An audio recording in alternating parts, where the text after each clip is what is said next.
Welcome back to Switch to Linux and a Distro Wars, and today we're going to be looking at two anonymity distros, those being Septor and Tails. Both of these are excellent, overall excellent distributions. I've used Tails a whole lot more than Septor, and what we want to do here today is let's go ahead and start with looking at their individual websites, see what we can do with these, and then we'll go ahead and boot up a VM and we'll get into that. So looking first at the Septor website, this is based on Debian, and they're both based on Debian, although Tails is a little bit more customized. Septor has an advantage that it runs Plasma rather than GNOME on Tails. They are both going to root technologies through the Tor network. The latest version was actually just dropped, I think the 8th, so 2 days ago as I am recording this guy. And you can see really the only information we have is right here on their website. So I would like to see a little bit more information. It's good that they give us pictures about the software available. So what? I'd like to see a lot more information about what they're doing. Now, they do have a wiki, which has more information as well, but it says here, SeptorLinux is an operating system that provides users with perfect computing environment for surfing the internet anonymously. Septor providing users with a stable and reliable distribution based on Debian and works well on a wide range of computers. Distribution featuring a customized Plasma desktop and Tor technologies. So this version is Linux kernel 5.10, Plasma 5.20. And we can see the variety of different tools we have. They're both going to have essentially the same software. I don't recall Tails having an ISO image writer, so Septor has that. They both do both have VeraCrypt out of the box. They're both going to have Onion Share. They have Tor browser, Thunderbird, IM, Hex Chat. So a lot of the software is overall. This one has K-Wallet, and there is a different crypto wallet inside of Tails. It's not going to be K-Wallet. It's going to be another one there. So, and then some of the other software is pretty much the same, a little bit here and there. I don't think that Tails has VLC, and I think that they left it out because of connections to the internet that VLC likes to do. And that's something you have to be aware of. The wiki has a little bit more information about it. And one of the challenges that I had here that I looked at is they say down here, TorBirdie automatically connects you through the Tor network whenever you log into Thunderbird Mail. There's a problem with that in that this brand new version of Septor OS, and actually the one previous to that as well, the version of Thunderbird that ships with this distribution is not compatible with TorBirdie. So you actually can't use TorBirdie on this. Now, Tails does customize things more than just using Debian with some Tor connections. On Tails, their version of Thunderbird is compatible with TorBirdie, although they do not have it configured out of the box. Tails is going to have, both of them are going to have encrypted email out of the box, although Tails, using a newer version of Thunderbird, utilizes the new built-in encryption that Thunderbird has rather than utilizing the extension/plugin that Septor is going to use. Tails is probably the most popular of these types of distributions. Both of them are designed to be run in a live environment, although Septor does have an install option on a hard drive. Tails does not and recommends not to try and do that. However, with Tails, you can install to a USB drive and enable things like your persistent volume with a series of tools, including installing extra software onto your Tails into that persistent volume, making Tails a really good portable operating system that will keep you anonymous. They have a lot more resources, a lot larger of a community, and a lot more resources available. So it doesn't make any surprise that Tails overall is going to be a little bit more robust of a distribution. You can see in their documentation, they have a lot of information about getting started with it. Out of the box, it's going to be generally okay, although you do have to be aware of simple things like, don't change a lot of settings around because it's designed to make everybody look exactly the same. One of the things I like about Tails is that it has a underlying Tor network connection that applies to everything, whereas Septor utilizes things like the Tor browser bundle rather than doing a lot more of a customized option in which Tails tends to do. And so overall, it's not surprising. I do like Tails a little bit better, but let's go ahead and boot into each of these guys and have a look at what they are going to look like. So with that, let's go ahead and jump on over to the distribution and have a look at what we have here. So you can see here, we have an installer. We have a, I'm not sure what the next one is. We have an install, we have a graphical install, and we have the live options here. So over here with this guy, we're going to get logged in. And one of the things that we see right out of the box is it's going to land us on a login screen, and it gives us the login password for the live. Now, this is something else that Tails does better, in that in Tails, when you boot it up, and we'll be able to see this, you have the option to disable the administrator account. So nothing can run on Tails as an administrator unless you explicitly set an administrator password for that session, which means that if something could gain root access to your device, Septor is going to be a little bit more vulnerable than Tails is going to be. So here we can just type in our password. It tells us it is live. And when we get logged in here, it's going to be a little bit flashier because it's running Plasma rather than running GNOME. The question is, do you need it to be good and nice and flashy or not?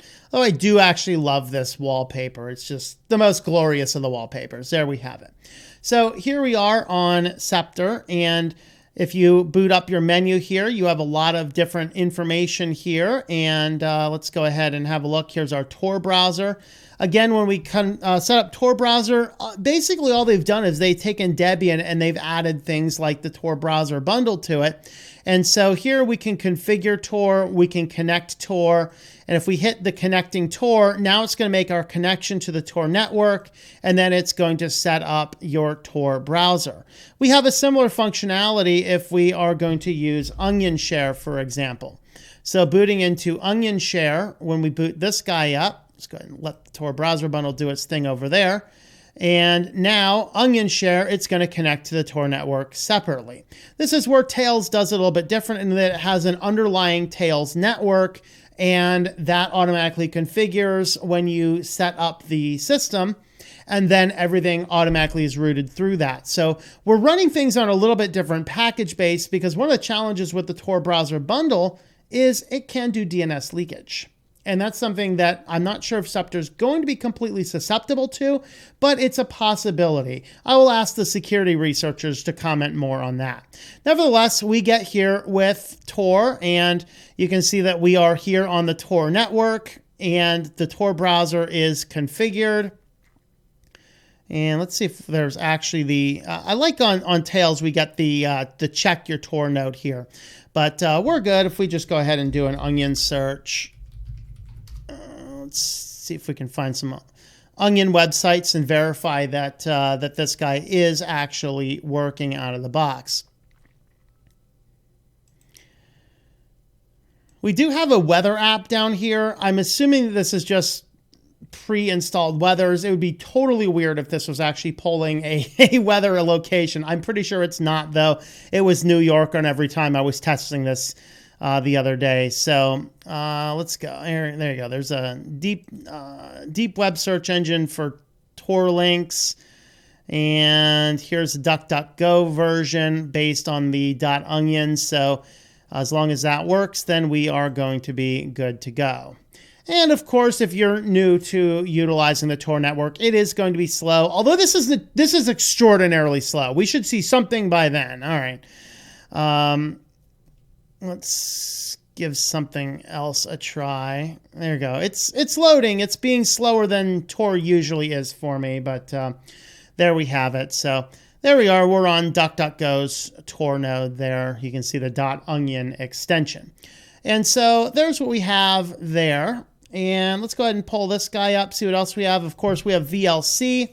And this is probably here why VLC was dropped out of Tails a while ago, because it's like it wants to make network access, and it's not exactly good to have a media player making network access when you're trying to be anonymous online, unless it's explicitly configured to work with the Tor network. And that's one of the reasons why Tails took it out. So let's go ahead and boot up our Thunderbird mail. Hopefully that's logging in there.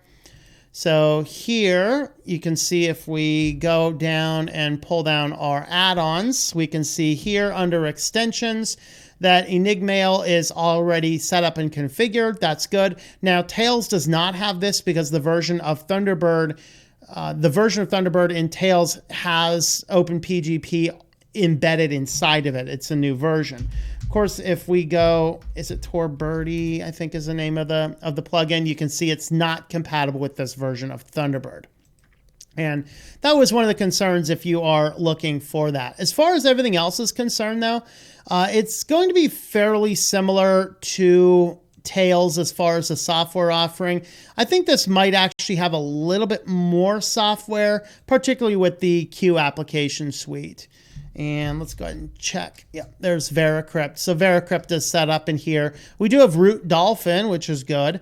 But again, this system by default, as you are designed to log into it, does have full administrative roots. And so a root escalation bug could actually occur. And so that's kind of where we're at with Septor. Overall, I would say this is going to be way better than installing the Tor browser bundle on your Windows or Mac PC. Maybe about the same, maybe slightly better than a Windows PC, and that they do some things under the hood to make sure that some other packages are going to be routed through the Tor network. But overall, Septor's, it's going to be pretty good if you're looking for a good privacy platform that's going to be installable onto your disk. This one would be a decent choice if you're looking for a little bit more user-friendly option than something like Unix, for example. So this, let's go ahead and have a look at Tails next. So here we are booting up Tails now. And so when we get this guy booted up, it's going to first give us an initialization screen where we can choose our settings. This is where we can keep it more secure by preventing a user administration password from coming on. And we can do some other good fun features here as well. And we'll go ahead and have a look at each of those as it loads up. So here is our startup screen. So here on the startup screen, you can choose your language, your keyboard layout, your formats.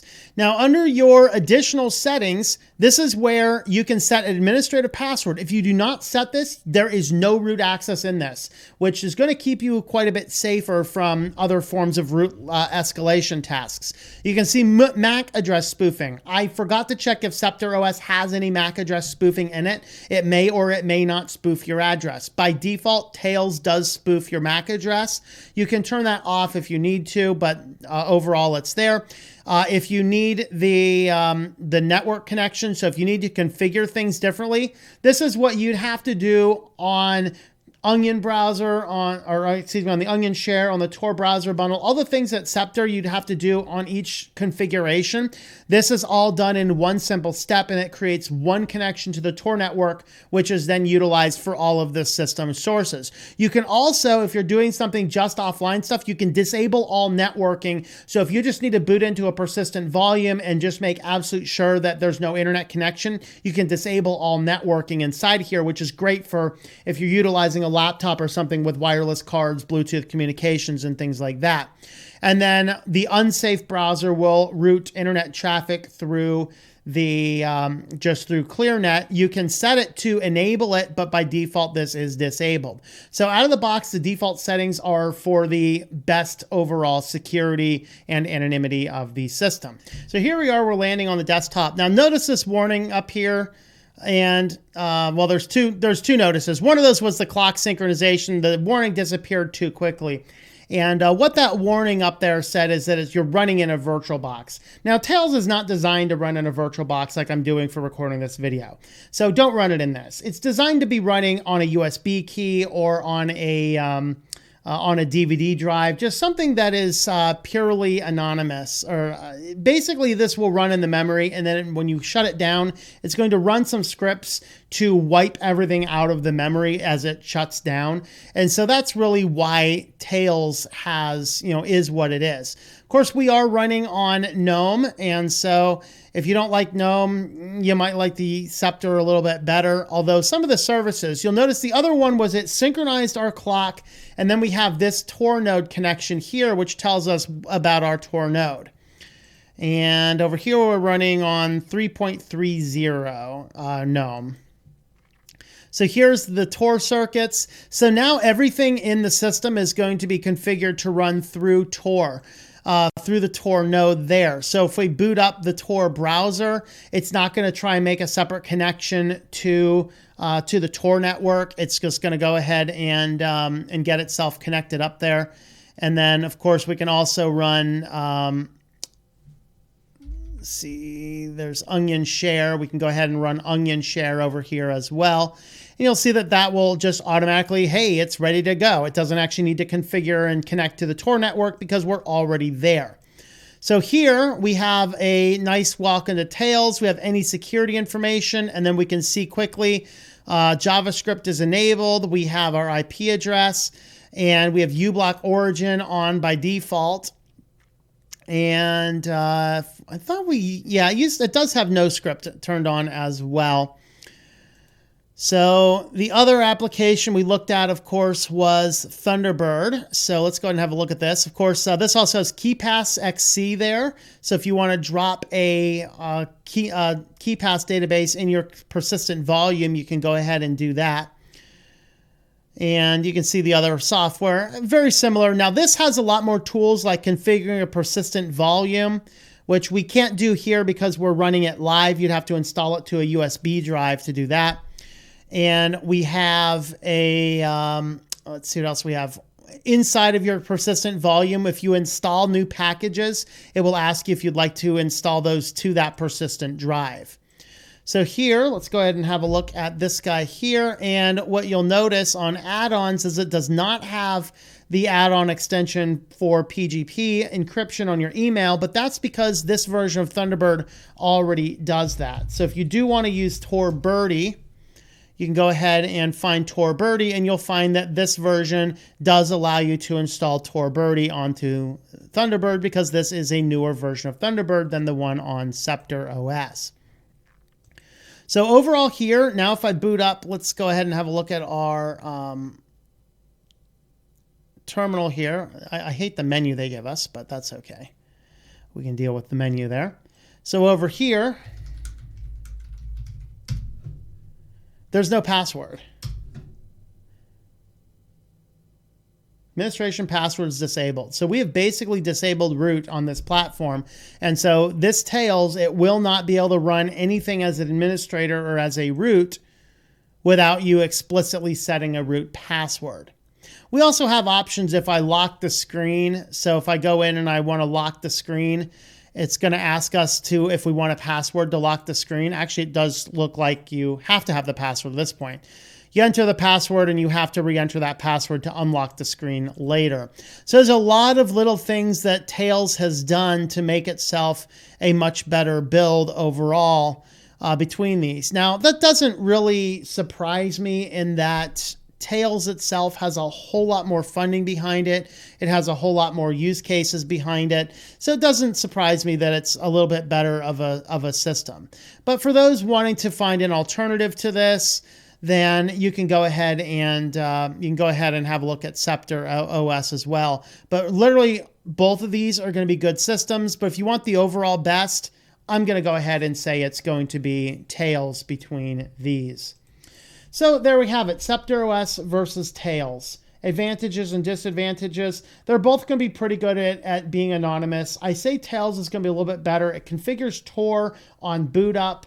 You can disable the full administrative access. You can set or unset unsafe browsers. And you're going to be protected from DNS leakage on Tails more than you're going to be on Septor, which utilizes the Tor browser bundle and other Tor services like that rather than a unified system under the hood.